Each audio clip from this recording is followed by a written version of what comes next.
Everyone, this side is Ayushi Bhaurya और आप सभी का स्वागत है स्टडी आईक्यू यूट्यूब प्लेटफॉर्म पे।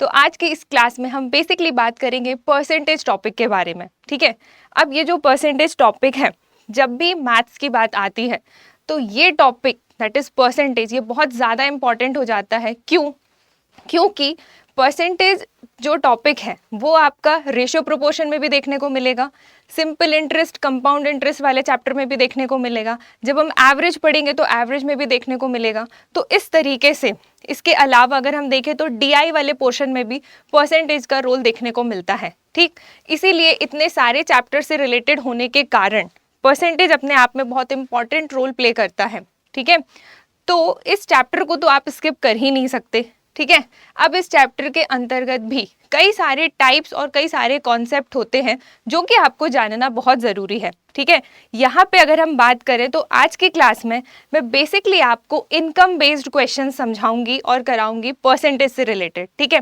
परसेंटेज चैप्टर में जितने भी आय व्यय बचत दैट इज इनकम सेविंग्स और एक्सपेंडिचर से रिलेटेड जो भी क्वेश्चंस होते हैं, जितने भी टाइप के क्वेश्चंस एग्जाम में फ्रेम हो सकते हैं, वो सब यहाँ पे सॉल्व करेंगे और समझने का प्रयास करेंगे। ठीक है, तो ये वाला जो टॉपिक है परसेंटेज, तो आप ये समझ ही गए होंगे कि इतना इंपॉर्टेंट क्यों है। ठीक, अब इसके अंदर भी फिल्टरेशन है कि कई सारे कॉन्सेप्ट आपको देखने को मिलेंगे। उनमें से आज एक कॉन्सेप्ट जो हम यहाँ पे डिस्कस करेंगे वो है इनकम बेस्ड। ठीक, अब इनकम, सैलरी, वेतन, इनसे रिलेटेड जितने भी टाइप के क्वेश्चंस हैं वो आज की क्लास में हम यहाँ पे कवर अप करेंगे और ये देख पाएंगे आप डेफिनेटली एंड तक कि इसी इनकम से रिलेटेड कितने टाइप से अलग अलग तरीके से क्वेश्चंस पेपर में पूछे जाते हैं। ठीक है, तो आइए हम स्टार्ट करते हैं। तो सबसे पहले स्टार्ट करने से पहले कुछ बेसिक आपको बता देती हूँ। इनकम जो आय व्यय वाले क्वेश्चन हैं, इसमें जो आपको ध्यान रखने वाली बात है, ठीक है, विच इज़ कि जो इनकम होती है, ठीक है, इनकम में से जब हम एक्सपेंडिचर को घटा देते हैं, ठीक, तो हमें क्या मिल जाती है? सेविंग्स। ठीक है, मतलब जब आप आय में से खर्च या फिर व्यय को आप घटा दोगे तो आपकी बचत पता चल जाएगी कि आप बचत कितनी कर रहे हो। तो ये वाला जो कॉन्सेप्ट है ये काफ़ी इसमें देखने को मिलता है कि कई बार ऐसा क्वेश्चन होगा जिसमें आपको इनकम दी गई होगी, एक्सपेंडिचर दिया होगा और बचत आपको निकालनी होगी, या फिर इस तरीके से होगा कि परसेंटेज में पॉजिटिव स्टेटमेंट होंगे कि खर्च के बारे में डेटा पता है और आपसे सेविंग के बारे में डेटा पूछ लेगा। ठीक है, तो वो सारे टाइप्स हम यहाँ पे कवर अप करेंगे। तो पहला क्वेश्चन जो यहाँ पे देखने को मिलता है अंडर दिस कॉन्सेप्ट, कौन सा कॉन्सेप्ट? आय वेतन व्यय वाला। ठीक है, तो इसमें देखेंगे आपके कैसे क्वेश्चन बन सकते हैं। तो यहाँ पे पहला क्वेश्चन आप देख पा रहे होंगे, क्या है कि एक आदमी अपनी मासिक आय का 30% बचत करता है। ठीक है, और उसकी आय में यदि 10% की वृद्धि होती है तो वह पिछली बचत से 20% की अधिक बचत करता है। ओके, तो बताइए उसके बजट में हुई प्रतिशत वृद्धि कितनी है? ठीक, अब यहाँ पे आप सोचेंगे कि कंडीशंस तो दे दी भाई कि उसकी मासिक आय में वो इतना % बचा रहा है, फिर उसकी आय में अगेन इंक्रीमेंट हुआ तो फिर वो कुछ और बचा रहा है, लेकिन एक्चुअली में उसकी आय है क्या, ये भी तो हमें पता हो ना। तो सबसे पहले तो अब उसको उसकी आय पता नहीं है, तो आप सपोज कर लीजिए कि उसकी आय कितनी है? 100 है, यहाँ पे हम मान के चलेंगे। ठीक, तो हमने मान लिया कि जो आय है उसकी, ठीक है, कौन सी आय? मंथली इनकम जो है वो उसकी 100 है। ठीक, अब क्वेश्चन क्या है कि 100 में से 30% की बचत कर रहा है। ठीक, 30% की क्या कर रहा है? बचत कर रहा है। इट क्लियरली मीन्स 70% क्या कर रहा होगा? खर्च कर रहा होगा।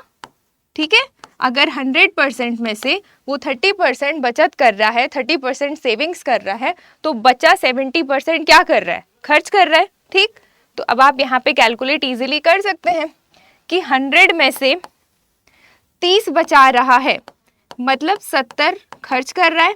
ठीक है, रुपीज में 70 खर्च कर रहा है, परसेंटेज में 70%।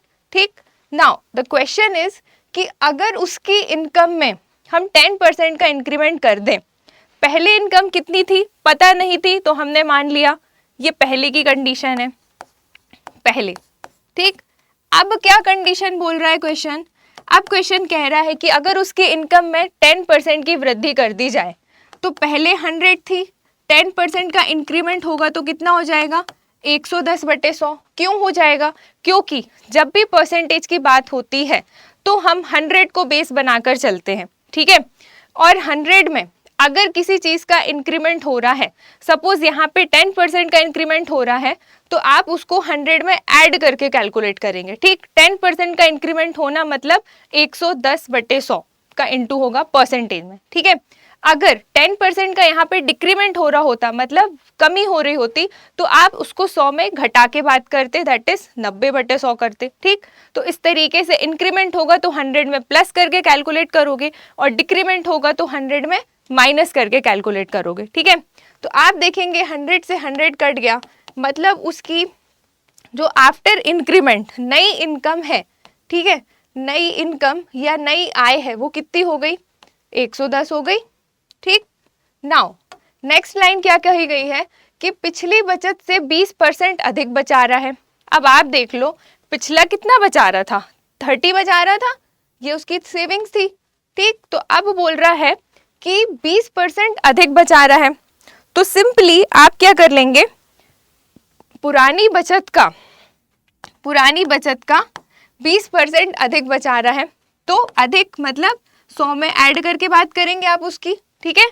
नाउ जब आप इसको कैलकुलेट करेंगे तो क्या आ जाएगा आपका 0 से 0 कट गया, 120/100, ठीक। और ये 0 से ये 0 कट गया, नाउ 36, ठीक। ये 36 क्या है, उसकी नई बचत है, ठीक। बट अभी ये आंसर नहीं है। क्वेश्चन में क्या पूछा है कि उसके व्यय में हुई प्रतिशत वृद्धि आपको बतानी है। तो देखो, न्यू वाली इनकम पता चल गई, न्यू वाली बचत पता चल गई, तो आप न्यू वाला खर्च पता लगा सकते हैं इस बेसिस पे। जब तक आपको नया खर्च नहीं पता होगा तब तक आप कंपैरिजन कैसे करोगे कि पुराना खर्च कितना था, नया खर्च कितना था, क्योंकि उसने अल्टीमेटली हमसे पूछा क्या है कि उसका जो एक्सपेंडिचर है उसमें कितना % इंक्रीमेंट हुआ, आपको ये बताना है। तो इंक्रीमेंट कंपेयर करने के लिए आपको पहले उसकी वैल्यू पता होनी चाहिए, ठीक। पुराना वाला डेटा तो पता है कि भाई 70 रुपए खर्च कर रहा है, नए वाले डेटा के अकॉर्डिंग क्या हो जाएगा, ये आय है 110, इसमें से आप 36 घटा दोगे, ठीक। ये उसकी बचत है, तो कितना आ जाएगा 74, ठीक है। तो देखिए ये क्या हो गया, उसका नया खर्च या नया व्यय। अब क्वेश्चन में हमसे पूछा है कि उसके व्यय में हुई प्रतिशत वृद्धि आपको बतानी है, तो आप नए वाले और पुराने वाले खर्च को कंपेयर कर लीजिए।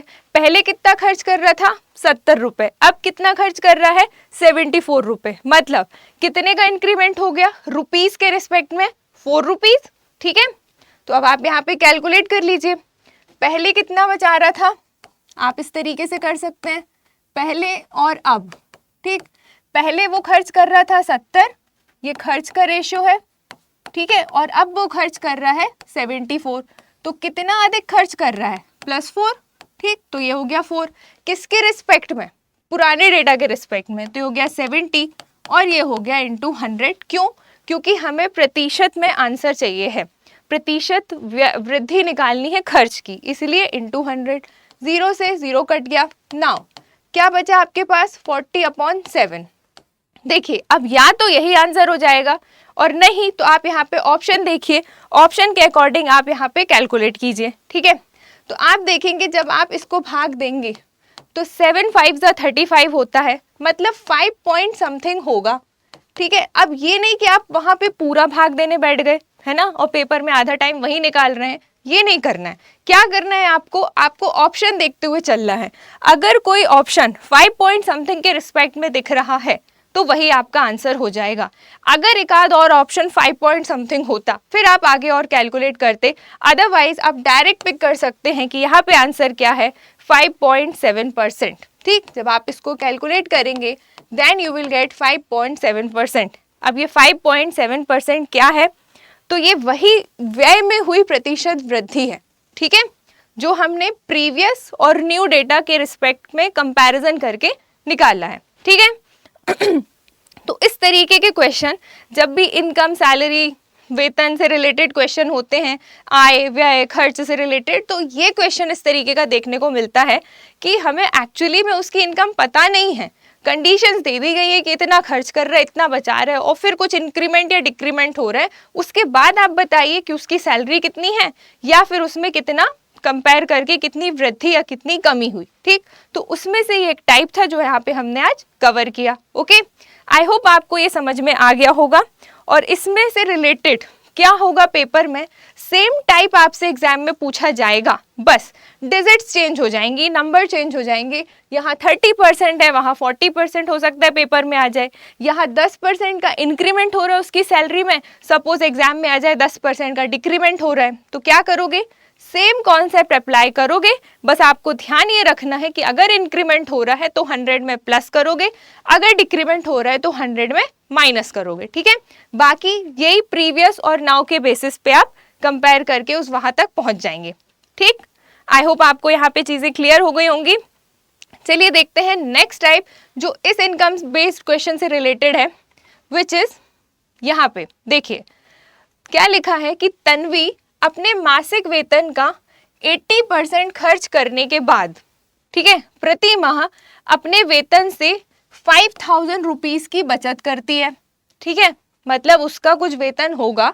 अगेन यहाँ पे वेतन हमें पता ही नहीं है, क्वेश्चन वही तो है कि आप उसका वेतन बताओ या फिर उसकी सैलरी बताओ कितनी है। ठीक है, तो क्या क्वेश्चन है कि उसकी सैलरी हमको फाइंड आउट करनी है, बट सैलरी पता है नहीं और बता दिया कि खर्च इतना है। ठीक है, अब सैलरी नहीं पता तो आप एज्यूम कर लीजिए कि जो तन्वी है उसकी सैलरी कितनी होगी, आप मान लीजिए कि 100% है। ठीक, कोई भी यूनिट अपने आप में 100% होती है, 100 है। ठीक है, तो तन्वी की सैलरी आप सपोज कर लीजिए, तन्वी इज सैलरी 100%। ठीक, कोई भी डेटा अपने आप में 100% होता है। अब इस 100% में से वो 80% क्या कर रही है भाई, 80% वो खर्च कर रही है। ठीक है, मतलब ये अंडरस्टूड है कि 100% में से 80% खर्च कर रही है तो 20% बचा रही होगी ना भाई। 20% क्या हो जाएगी उसकी सेविंग्स या बचत। ठीक है, 80 और 20 मिलके हो गया 100% उसकी सैलरी। तो 100% उसकी सैलरी है जिसमें से 80% खर्च कर रही है, ये क्वेश्चन में गिवन है। ये हमने निकाला कि 100 में से 80 खर्च कर रही है, मतलब 20 बचा रही है। ठीक, अब हमारी वैल्यू परसेंटेज में आई है कि 20% सेव कर रही है, लेकिन क्वेश्चन में क्या है कि अमाउंट में वो 5000 बचा रही है। इट मीन्स कि ये जो 20% है ना भाई, ये अमाउंट में 5000 रुपीज के बराबर है। ठीक है, इसका मतलब ये निकल रहा है। ठीक, तो 20% अगर 5000 के बराबर है, अब हमसे बोले वेतन ज्ञात करो, मतलब तन्वी की सैलरी बतानी है ना। और तन्वी की सैलरी कितना माना हमने 100%। तो अब आप यहाँ पे इजीली कैलकुलेट कर सकते हैं कि जब 20% बराबर है 5000 के, तो 1% बराबर हो जाएगा 5000 डिवाइडेड बाई 20 के, और सैलरी कितनी है भाई 100%, तो 100% बराबर हो जाएगा 5000 अपॉन 20 इंटू 100 के। ठीक है, जब आप इसको कैलकुलेट करोगे देन यू विल गेट 5 5 25, यानी कि 25,000। ठीक है, तो इस तरीके से करना था, सिंपल था। क्वेश्चन देखने में ऐसा लगता है कि डिफिकल्ट है, लेकिन जब आप उसको ध्यान से समझेंगे तो वो इस तरीके से इजीली सॉल्व किया जा सकता है। ठीक है, तो ये एक दूसरा टाइप था जो सैलरी एक्सपेंडिचर से रिलेटेड था, जिसमें हमें अगेन यहाँ पे सैलरी फाइंड आउट करनी थी, लेकिन बचत की जो वैल्यू थी वो हमने परसेंटेज में निकाली और रुपीज में गिवन थी। ठीक है, तो इस तरीके से इक्वल करके आप इसको सॉल्व कर सकते हैं। ओके, चलिए बढ़ते हैं नेक्स्ट क्वेश्चन की तरफ। क्या है क्वेश्चन कि अब देखो ये वाला क्वेश्चन भी ये बहुत इंपॉर्टेंट है कि जब भी परसेंटेज की बात होती है तो इस तरीके के क्वेश्चन देखने को मिलते हैं जो कि लेंदी दिखते हैं, जिसको देख के कई स्टूडेंट्स थोड़े घबरा जाते हैं कि भाई कहीं इतना बड़ा क्वेश्चन है, पता नहीं इसको कैसे सॉल्व करना होगा, बड़ा सॉल्यूशन होगा। लेकिन नहीं, मैं आपको बता दूं कि ये क्वेश्चन जितना लेंदी दिख रहा है ये उतना ही कम टाइम में सॉल्व हो जाएगा। एक लाइन के क्वेश्चन बनेगी और ये क्वेश्चन सॉल्व हो जाएगा। कैसे? तो पहले क्वेश्चन हम समझ लेते हैं कि क्या है कि हरी है, कोई हरी के वेतन में से घर किराए के रूप में 15% की कटौती की जाती है, ठीक है। उसके बाद शेष राशि का मतलब ये कि उसका जो सैलरी है हरी का, उसमें से 15% हाउस रेंट पे निकल गया। उसके बाद जो बचा, यहाँ पे क्या वर्ड यूज हो रहा है, शेष राशि का, मतलब हाउस रेंट निकालने के बाद जो राशि बच रही है उसका 20% किस पे जा रहा है, बच्चों के एजुकेशन पे यानी कि शिक्षा पे।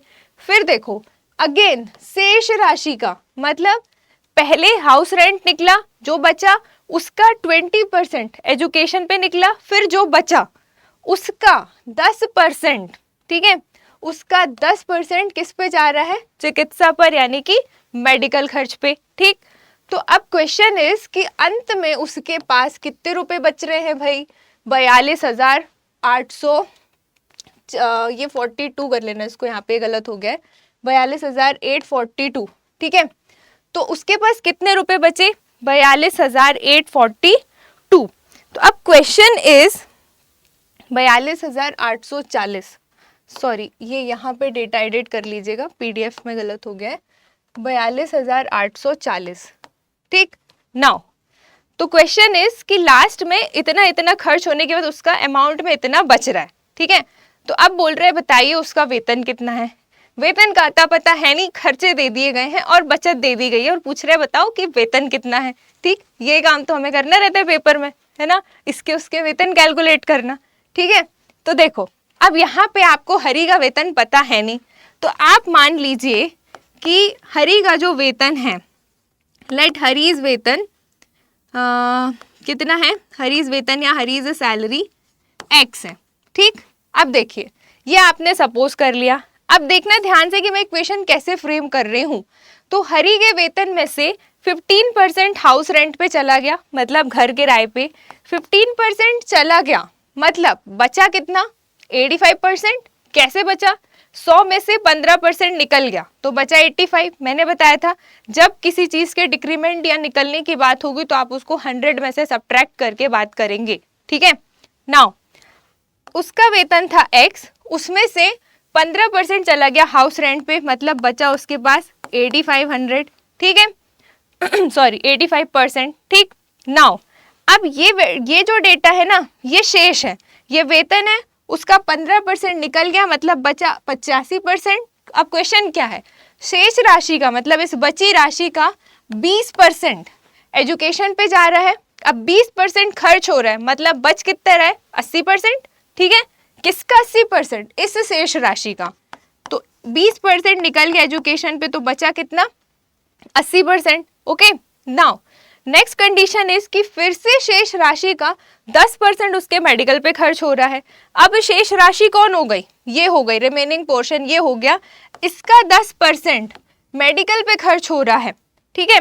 तो 10% खर्च हो रहा है मतलब बच कितना रहा है, 90%, ठीक। किसका, इस रिमेनिंग पोर्शन का, तो 90/100, ठीक है। अब ये पूरी इक्वेशन किसके रिस्पेक्ट में है, सेविंग्स के रिस्पेक्ट में है, ठीक। खर्चे निकलते गए, जो बचता गया उसके रिस्पेक्ट में हमने इक्वेशन को फ्रेम कर लिया। बट क्वेश्चन में एक और चीज गिवन है, क्या, कि अंत में उसके पास 42,840 रुपए शेष बचते हैं, ठीक है। तो जब उसके पास जो लास्ट में आपको डेटा देखना है कि 42,840 बच रहा है और ये इक्वेशन भी तो बचने के रिस्पेक्ट में है ना, तो ये पूरी वैल्यू इक्वल हो जाएगी 42,840 के, ठीक है। देखो आपको ना यही वाली वैल्यू पहले देखनी है कि ये बचत के फॉर्म में दी गई है या खर्च के फॉर्म में दी गई है। अगर ये एक्सपेंडिचर यानी कि खर्च के फॉर्म में गिवन है तो फिर आप इस इक्वेशन को खर्च के रिस्पेक्ट में बनाते, बट हमने यहाँ पे देखा कि लास्ट में उसके पास सेविंग्स वाली बात की गई है, इसलिए हमने इस इक्वेशन को सेविंग्स के रिस्पेक्ट में कन्वर्ट किया है, ठीक है। नाउ अब आपको यहाँ पे सिंपल x की वैल्यू निकालनी है, क्यों, क्योंकि x ही आपका क्या है, हरी की सैलरी, ठीक है। तो आप कैलकुलेट कर लीजिए। अब आप यहाँ पे देखिए एक जीरो से एक जीरो कट गया, एक जीरो से एक जीरो कट गया। अब जो जो चीजें बच रही हैं आप उसको कैलकुलेट करते जाइए और भाग देते जाइए, ठीक। आप देखेंगे कि ये 5 के टेबल से कट जाएगा, ठीक है, 17 टाइम्स, और ये 20 टाइम्स। और कुछ कट रहा है क्या, ये 2 के टेबल से कट जाएगा, 2 4 जा 2 5 जा, ठीक है। और देखेंगे तो ये 5 टाइम्स में 20 कट जाएगा, ठीक है। नाउ अब ऊपर ऊपर जो बचा है उसका और नीचे जो बचा है उसको आप इंटू कर दीजिए, ठीक। 17 इंटू 9 और यहाँ पे बचा हमारे पास 50 इंटू 5, ठीक। और ये होल वैल्यू किसके इक्विवेलेंट है, 42,840 के, ठीक है। तो अब ये पूरा डेटा उठ के यहाँ चला जाएगा और ये पूरा डेटा, ये वाला डेटा उठ के यहाँ आ जाएगा, ठीक। तो जब आप इसको सॉल्व करेंगे तो 42,840 into 50 whole divided by 17 into 9, ठीक। जब आप इसको कैलकुलेट करेंगे देन यू विल गेट 17 से कट जाएगा यहाँ पे, ठीक। Then you will get approx 70,000 rupees, ठीक है। देखो अब इसमें क्या करना है, अगेन जब भी संख्याएं थोड़ी बड़ी हो जाती हैं या बड़ी हो चाहे ना हो, आप हमेशा ये जो फाइनल कैलकुलेशन है ना, ये ऑप्शन को देख के किया करो, ठीक है, कि ऑप्शन कहाँ से हमारे शुरू हैं उसके अकॉर्डिंग आप इसको सॉल्व करना, ठीक। तो आपका वहाँ पे टाइम सेव हो जाएगा, ओके। तो इस तरीके के क्वेश्चन डेफिनेटली पेपर में देखने को मिलते हैं। आप किसी भी स्टेट पीसीएस की तैयारी कर रहे हैं, ठीक, उन सभी में जब भी टॉपिक आएगा परसेंटेज, तो परसेंटेज की बात होती है तो ये वाले क्वेश्चन जो मैं यहाँ करा रही हूँ वो डेफिनेटली पूछे जाते हैं। तो मैं उम्मीद कर रही हूँ कि आप इसको समझते हुए चल रहे होंगे, ठीक। और इसको पूरा लास्ट तक जरूर देखें क्योंकि आपको ये समझ में आ जाएगा। जनरली हम इधर उधर से उठा के क्वेश्चन जरूर कर लेते हैं, लेकिन यहाँ पे एक बार मैं आपको फिल्टर करके क्वेश्चन दे रही हूँ एक कॉन्सेप्ट से रिलेटेड कि हाँ ये इनकम से रिलेटेड क्वेश्चन कितने तरीके से पेपर में पूछा जा सकता है, ठीक। अभी आपने देखा ये तीसरा टाइप था जिसमें हमने इस वाले टाइप पे इस तरीके से क्वेश्चन किए कि इसका इतने खर्च का बची राशि का फिर उतना खर्च हो रहा, फिर बची राशि का उतना खर्च हो रहा, ये एक अलग टाइप था, ठीक। इसके पहले ये वाला एक अलग टाइप था और ये वाला भी एक अलग टाइप था, ठीक। तो इस तरीके से आप देखेंगे कि कितने तरीके से आय व्यय और खर्च पे बेस्ड क्वेश्चन देखने को मिल सकते हैं, ठीक है। चलिए देखते हैं नेक्स्ट क्वेश्चन क्या है। नेक्स्ट क्वेश्चन देखिए कि पिछले वर्ष रंजन का मासिक वेतन 34,500 रुपए था, ठीक है, ओके। और इस वर्ष उसका मासिक वेतन 38,640 रुपए है, तो रहने दीजिए, ठीक। क्या कर सकते हैं इसके बाद, क्वेश्चन इज कि पिछले वर्ष के मासिक वेतन की तुलना में इस वर्ष रंजन के मासिक वेतन में कितने % की वृद्धि हुई है, ठीक है। अब देखो अगेन यहाँ पे कंपैरिजन हो रहा है लास्ट ईयर और दिस ईयर के बेसिस पे, तो आप देख लीजिए क्या गिवन है। पिछले वर्ष यानी कि लास्ट ईयर क्या डेटा था देख लो। पिछले वर्ष उसका वेतन कितना था, 34,500 रुपए, ठीक है, ये उसका लास्ट ईयर वेतन था। दिस ईयर उसका वेतन कितना है भाई, तो वो भी देख लीजिए। दिस ईयर उसका वेतन है, कहाँ गया, 38,640 रुपीज, ओके। नाउ ये हमने एक तरफ लिख लिया। अब क्वेश्चन बोल रहा है कि पिछले वर्ष के मासिक वेतन की तुलना में, मतलब इस वर्ष पिछले वर्ष के मासिक वेतन की तुलना में इस वर्ष रंजन के मासिक वेतन में कितने % का इंक्रीमेंट हुआ। तो देखो ये देखो डेफिनेटली ये वैल्यू कम दिख रही है आपको 34,500 और ये दिख रही है 38,600।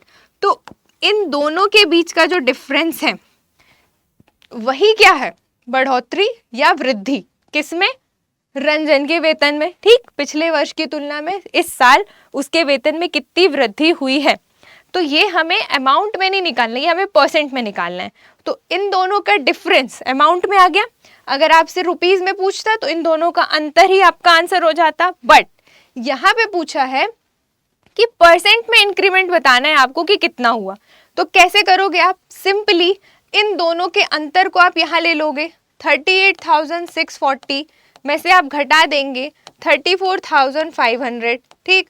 और कंपैरिजन किससे करना है, पिछले वर्ष की तुलना में। मेंशन है जैसा कि क्वेश्चन में कि लास्ट ईयर के कंपैरिजन में, तो लास्ट ईयर में कितना था भाई, तो जितना था उसको आप यहाँ पे डिनोमिनेटर में लिख देंगे। % में निकालना है तो into 100, ठीक है। अब देखो, जब भी जिससे कंपैरिजन किया जाता है या जिसके रिस्पेक्ट में बात की जाती है उसे हमेशा हर दैट इज डिनोमिनेटर में लिखते हैं। बहुत सारे स्टूडेंट्स क्वेश्चंस करते जाते हैं लेकिन उनको यही पता नहीं होता कि किसको हर में रखना है, दैट इज किसको न्यूमरेटर किसको डिनोमिनेटर, ये उनको पता ही नहीं होता। वो बस हवा में क्वेश्चन सॉल्व किए जा रहे हैं कि हाँ लकीली सॉल्व होते जा रहे हैं, करते जाओ, है ना। तो वहाँ पे आपको ये कॉन्सेप्ट तभी समझ में आएगा जब आपकी वीडियो ध्यान से देखेंगे, और मैं टाइप वाइज जो क्वेश्चन में क्लियर कर रही हूँ वो आपको तभी समझ में आएगा, ठीक है। देखो, तो अब आप सिंपली इसको घटा दो, ठीक है। 38,640 में से जब आप 34,500 घटाएंगे तो क्या मिलेगा आपको? 4,140, ठीक है। तो 4,140 है, तो 4,140 उसका डिफरेंस है, किसका? उसके इंक्रीमेंट का, ठीक है। किसके रिस्पेक्ट में भाई? 34,500 के रिस्पेक्ट में। तो 34,500 के रिस्पेक्ट में, और ये 0 0, 2 0 से 2 0 कट गए। अब ये जो डेटा बचा है ये आप 5 के टेबल से इजीली कैलकुलेट कर सकते हैं, ठीक। अब अगेन आप ऑप्शन की तरफ देखते जाएं, ठीक है, कि ऑप्शन हमारे किस उसमें है, कहाँ गया, हाँ, ऑप्शन हमारे किस बेसिस पे हैं, ठीक। तो आप देखिए, पहली बार जब आप भाग देंगे तो 1 या 2 से जाएगा, आपको इतना पता है। तो आप डायरेक्ट अगर भाग दे रहे हैं 345 का इसमें, तो आप डायरेक्ट भी भाग दे सकते हैं, अदरवाइज आप रिड्यूस करके देख सकते हैं। तो जब आप इसको कैलकुलेट करेंगे तो 5 6 हो जाएगा 30, बचा कितना? 4, 5 9 हो जाएगा 45। यहाँ पे देखेंगे तो 5 8 40, 5 2 10, और बचा कितना? 5 8 40, ठीक है। तो इसको आप और सॉल्व कर लीजिए। तो जब आप इसको सॉल्व करेंगे 69 1 और फिर यहाँ बचेगा 2 18 आ रहा है, मतलब ये 2 टाइम्स में चला जाएगा। अगर आप देखें तो 12 आ रहा होगा, हाँ 12 आ रहा है, मतलब ये 12% आ जाएगा, ठीक। 69 में आप डायरेक्ट इसको 69 से डिवाइड करके देख लीजिएगा, ठीक है। तो ये 12% क्या है? इसके वेतन यानी कि मासिक वेतन में परसेंटेज वृद्धि, इंक्रीमेंट, ओके। तो यहाँ पे आपको सॉल्व कर दे, बन जाएगा। आई थिंक सिंपल था, लास्ट ईयर दिस ईयर के रिस्पेक्ट में था, वेतन गिवन था और बोल रहा था बताओ कितने % का इंक्रीमेंट हुआ। तो दोनों का अंतर और जिसके रिस्पेक्ट में बात हो रही है उसको डिनोमिनेटर में ले लोगे, परसेंट में पूछा है तो इनटू 100, ठीक है। चलिए नेक्स्ट क्वेश्चन देखते हैं। नेक्स्ट क्वेश्चन है हमारा कि रवि का वेतन मोहन के वेतन से 20% अधिक है, ठीक है, तो रहने दो, ठीक। इससे आपको क्या करना? नेक्स्ट, यदि मोहन का वेतन 1600 रुपए है, देखो यहाँ पे मेंशन कर दिया है कि मोहन का वेतन 1600 रुपीज है, तो आपको बताने कि रवि का वेतन कितना है, ठीक। तो क्या करोगे आप? रवि, ये है रवि और ये है मोहन, ठीक है। तो रवि का वेतन मोहन के वेतन से, जो रवि का वेतन है वो मोहन के वेतन से कितना अधिक है? 20% अधिक है, ठीक। और 20% अधिक का मतलब क्या है? 120, ठीक। 100 में प्लस करके बात करेंगे आप जब भी बढ़ने या इंक्रीमेंट की बात होगी, ठीक है। और मोहन का वेतन कितना है? मोहन का वेतन अमाउंट में 1600 है, तो रवि का वेतन मोहन के वेतन का 20% अधिक है, मतलब मोहन के वेतन का 120/100 ये किसका वेतन हो जाएगा भाई? ये हो जाएगा रवि का वेतन, ठीक। यही क्वेश्चन कह रहा है वर्ड प्रॉब्लम में, और न्यूमेरिकली उसका मतलब ये है, ठीक है। तो आप इसको सॉल्व कर दीजिए, जो आएगा वो क्या हो जाएगा? हमारा रवि का वेतन, ठीक। जब आप इसको 16 से इनटू कर देंगे तो 16 0 और कितना हो जाएगा? 16 2 32। तो देखो पूरा सॉल्व नहीं करना है, again I am repeating this, पूरा सॉल्व नहीं करना है, आधा सॉल्व करो, फाइनल कैलकुलेशन की बात कर रही हूँ, आधा सॉल्व करो और ऑप्शन की तरफ देखो, क्या लास्ट में 2 0 आ रहा है? हाँ 2 0 आ रहा है, मतलब यही वाला हमारा आंसर हो जाएगा, ठीक है। तो इस तरीके से आपको अपना टाइम कंज्यूम होने से बचाना है, ठीक। जब भी फाइनल कैलकुलेशन की बात आएगी आप ऑप्शन की तरफ जरूर देखते चले कि कहाँ से ऑप्शन शुरू हैं, उसके अकॉर्डिंग आप सॉल्व कर लेंगे जल्दी, ठीक है। आई होप यहाँ तक आपको कोई डाउट नहीं होगा। अगर फिर भी डाउट है तो आप मुझे कमेंट सेक्शन में टाइप और क्वेश्चन नंबर मेंशन करके बताइएगा, नेक्स्ट क्लास में मैं उसको डिस्कस करूंगी, ठीक है। चलिए देखते हैं नेक्स्ट क्वेश्चन। अगेन ये एक दूसरा टाइप है, यहाँ पे आप देख पा रहे होंगे कि क्या लिखा है कि सीमा की वार्षिक आय, ठीक, सीमा की वार्षिक आय कितनी है, 15 लाख रुपए है, ठीक है। हर महीने वह 30,000 रुपए की ईएमआई देती है, सैलरी उसकी दी गई है हमको 15 लाख, ठीक, और मंथली ईएमआई दे रही है। तो बहुत सारे स्टूडेंट जो यहाँ पे गलती करते हैं वो मैं बता दूं कि आप देखिए वो ईएमआई कैसा पे कर रही है, मंथली, ठीक। सैलरी किस में गिवन है, एनुअली, ठीक, सैलरी आपको वार्षिक गिवन है और ईएमआई वो मंथली दे रही है। तो पहले आप टाइम जरूर देख लें कि ईयरली की बात की गई है या मंथली की बात की गई है, ठीक है। और क्वेश्चन में क्या फाइंड आउट करना है, उसके मासिक वेतन का, मासिक वेतन का कितना % ईएमआई में जा रहा है।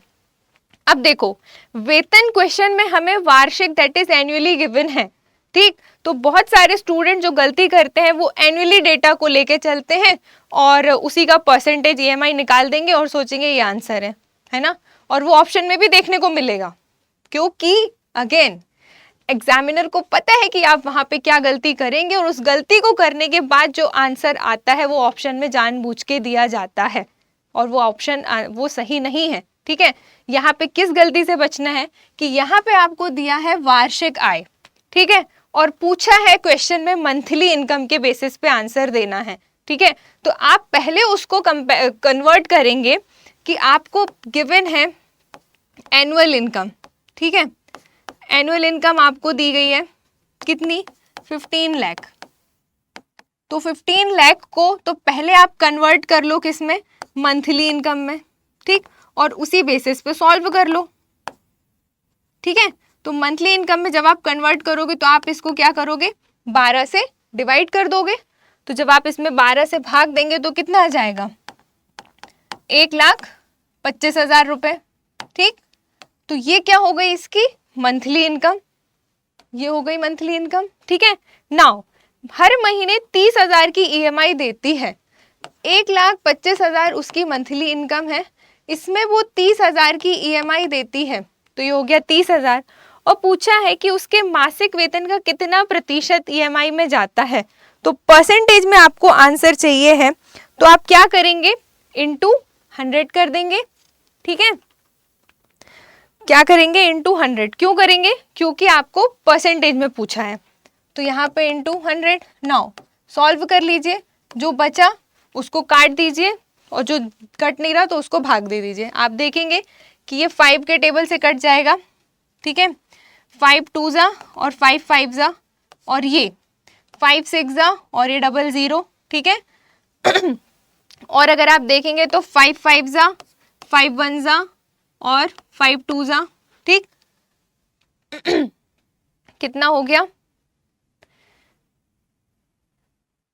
रुको 1 मिनट, इसको वापस कर लेते हैं, यहाँ पे थोड़ा कंजस्टेड हो गया। नाउ क्या थी हमारी सैलरी, मंथली ईएमआई थी उसकी 30,000 और मंथली इनकम है उसकी 1,25,000, ठीक, 1,25,000।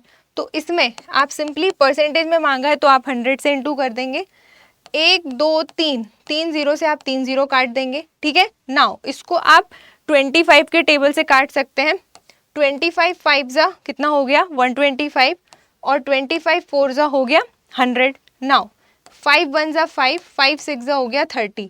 तो ये 6 और ये 4 बचा, आपस में इंटू हो जाएगा, कितना आएगा 24%, ठीक है। तो ये देख लो 24%, ठीक।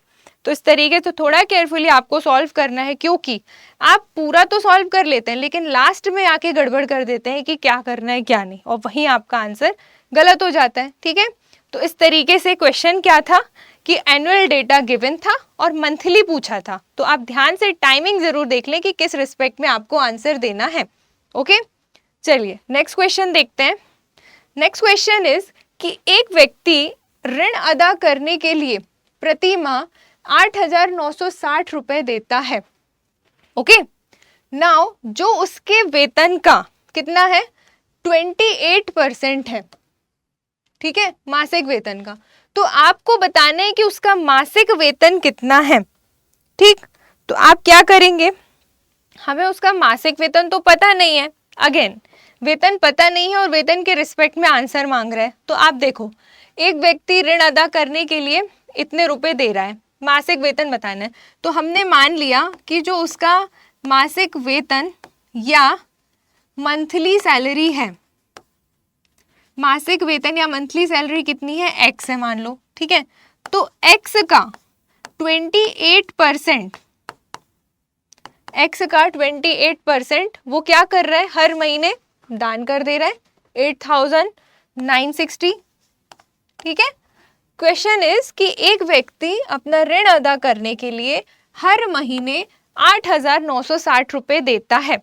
अब ये जो 8,960 रुपए दे रहा है, ये उसके मासिक वेतन का 28% है। तो मासिक वेतन हमने मान लिया एक्स है, एक्स का 28% इस दी हुई संख्या के बराबर है, ठीक है। ये क्वेश्चन में कहा गया है।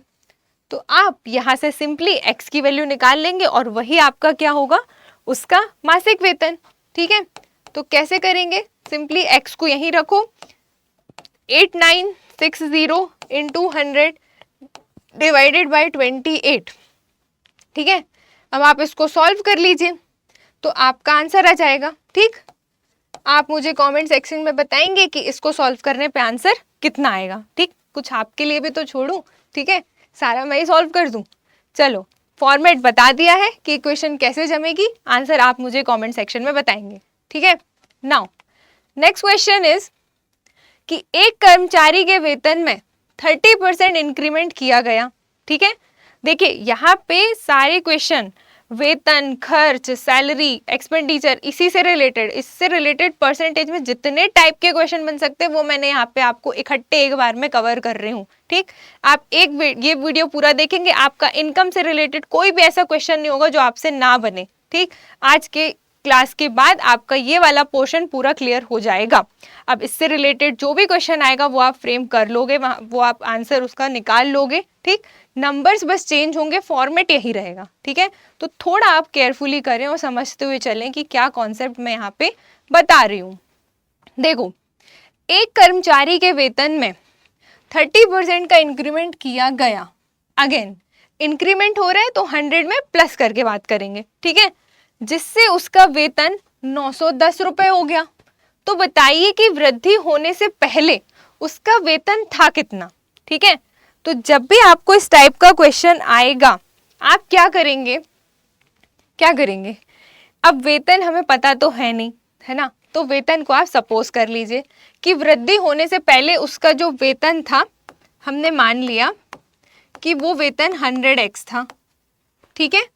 तो अब देखिए, कर्मचारी के वेतन में 30% की वृद्धि हुई, 30% का वृद्धि होना मतलब वो चीज़ का कितना हो जाना, 100x में 30% की वृद्धि मतलब 130/100, 2 0 से 2 0 कट गया तो कितना हो गया, 130x, ठीक है।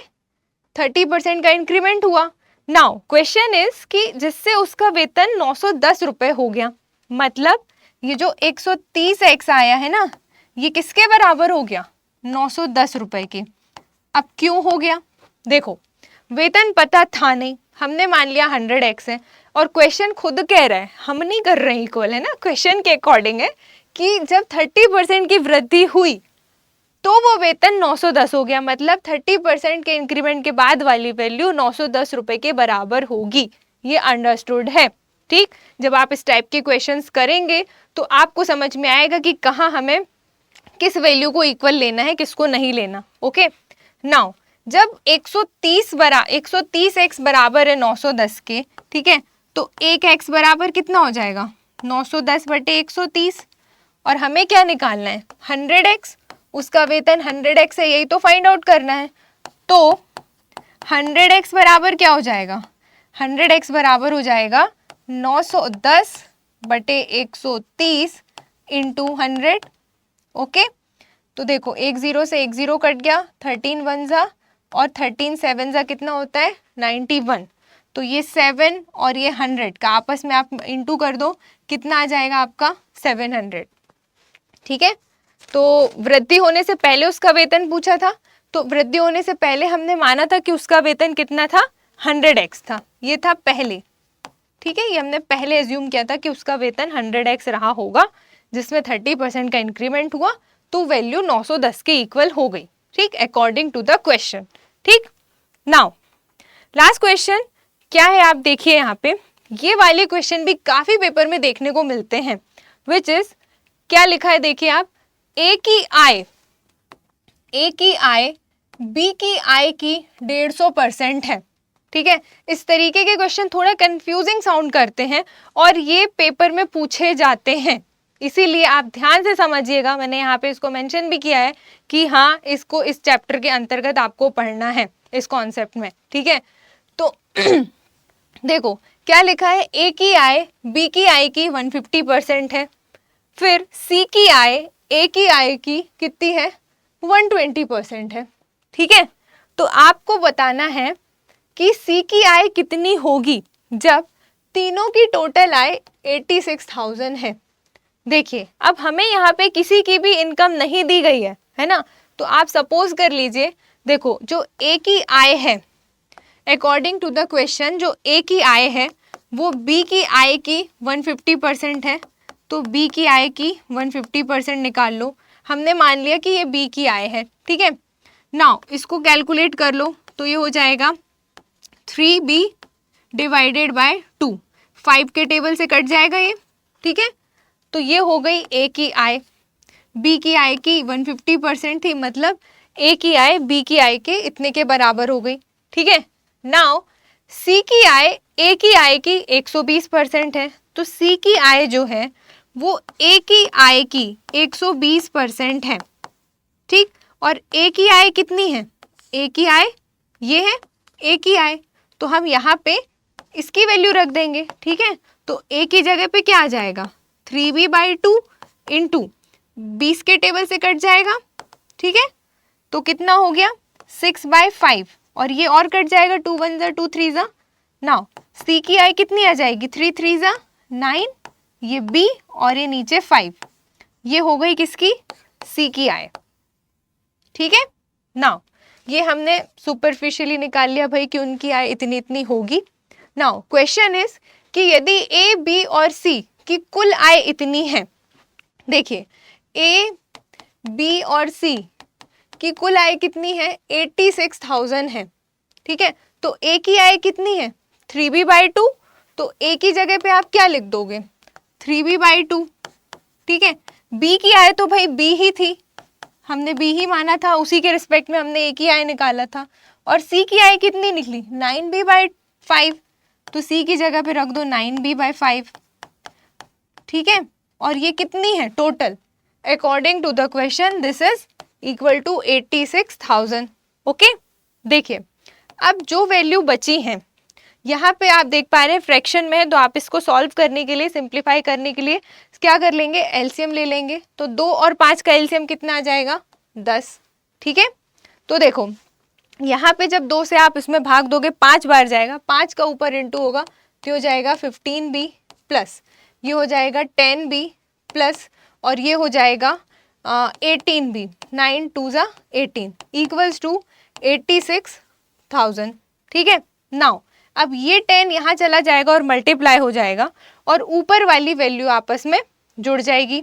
ठीक है, तो कितना आएगा, तो आप देखेंगे 8 और 5 13, कैरी आया 1 2 3 4, ये हो गया 43b डिवाइडेड बाय 10, यहाँ स्पेस नहीं है मैं यहाँ लिख देती हूँ, 43b divided by 10 equals to कितना है, 86,000। ठीक, 10 को यहाँ पहुंचा दो, हमने ऊपर ऊपर की वैल्यू को जोड़े हैं तो इतना आया है। ठीक है, तो 43 भी बराबर कितना हो गया, 83 था 86 था 86 था। ठीक है, 86,000 इंटू 10।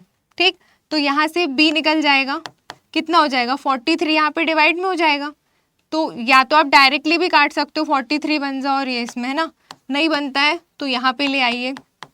ठीक है, 43 बन जा 43 2 जा 86 हो जाएगा। ठीक है, और कितना हो जाएगा ये 3 0 और ये एक और 0 10 वाला, तो बी की सैलरी कितनी आ गई, 20,000। ठीक है, बट क्वेश्चन में हमसे बी की सैलरी नहीं पूछा है, क्वेश्चन में हमसे क्या पूछा है? क्वेश्चन में हमसे पूछा है कि सी की इनकम बतानी है आपको या सी की आय बतानी है। और तो आप देख लो सी की आय कितनी है, 9b/5 है ना।